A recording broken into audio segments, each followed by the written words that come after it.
नमस्कार दोस्तों, स्वागत है आपके अपने YouTube चैनल लिटरेरी थिंग्स पर। आज हम वर्जीनिया वुल्फ की एक बहुत ही शानदार रचना टू द लाइट हाउस को समझने की कोशिश करेंगे। देखिए, ये एक ऐसा नॉवल है जिसकी शुरुआत एक बहुत ही सीधे साधे सवाल से होती है, पर उस सवाल के जवाब दो बिल्कुल ही अलग दुनियाओं से आते हैं। दरअसल पति पत्नी के बीच अपने बेटे जेम्स से हुई ये छोटी सी बातचीत ही पूरी कहानी का कह सकते हैं कि दिल है।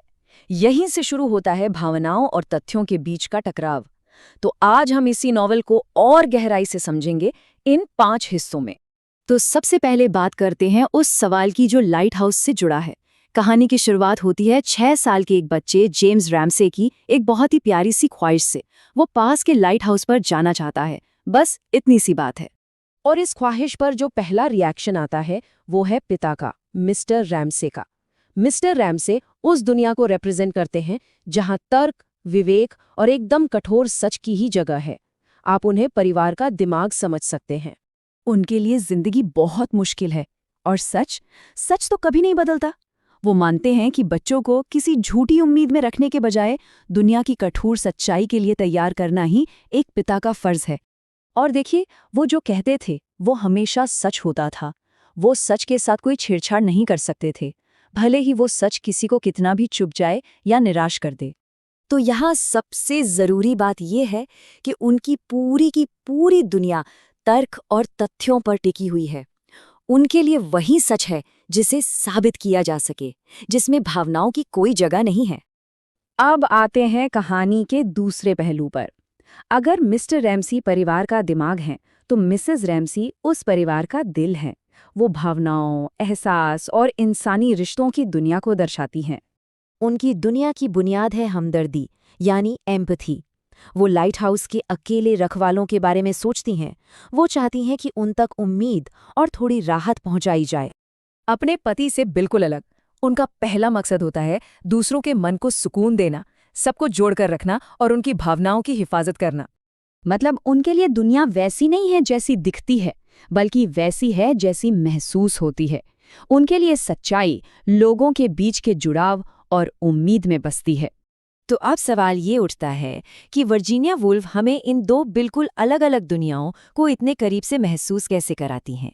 इसका जवाब है एक खास लिटरेरी टेक्निक में, जिसे स्ट्रीम ऑफ कॉन्शियसनेस कहते हैं। ये एक ऐसी स्टाइल है जहां लेखक हमें सीधा किरदार के दिमाग के अंदर ले जाता है।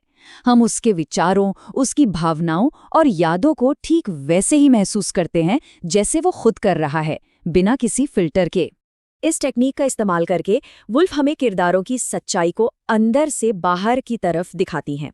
और यही वजह है कि हम सिर्फ दिमाग और दिल के इस टकराव के बारे में पढ़ते नहीं हैं, बल्कि हम उसे किरदारों के साथ जीते हैं। अब कहानी में 10 साल आगे बढ़ते हैं। बहुत कुछ बदल चुका है और आखिरकार लाइट हाउस तक जाने का वो सफर पूरा होता है। लेकिन इस सफर के साथ एक नया सवाल भी खड़ा होता है। तो फिर असली लाइट हाउस क्या है? देखिए, जब जेम्स छोटा था तो उसके लिए लाइट हाउस एक जादुई जगह थी, उम्मीद और सपनों से भरी हुई। ठीक वैसा ही जैसा उसकी माँ उसे देखती थी। ये मिसेस रैमसे का लाइट हाउस था, जो भावनाओं और कल्पना की नींव पर बना था। लेकिन अब जब वो एक नौजवान बनकर वहां पहुंचता है तो उसे एक कठोर असली इमारत दिखती है। चट्टानें, सीधी मीनार, उस पर बनी काली सफेद धारियां, बिल्कुल वैसा जैसा उसके पिता ने हमेशा बताया था। तो क्या एक सच था और दूसरा झूठ? नहीं। यहीं पर यह नॉवल अपनी सबसे गहरी बात कहता है। 2 लाइट हाउस थे और दोनों ही सच थे। नॉवेल का निष्कर्ष यही है कि कोई भी नजरिया गलत नहीं था।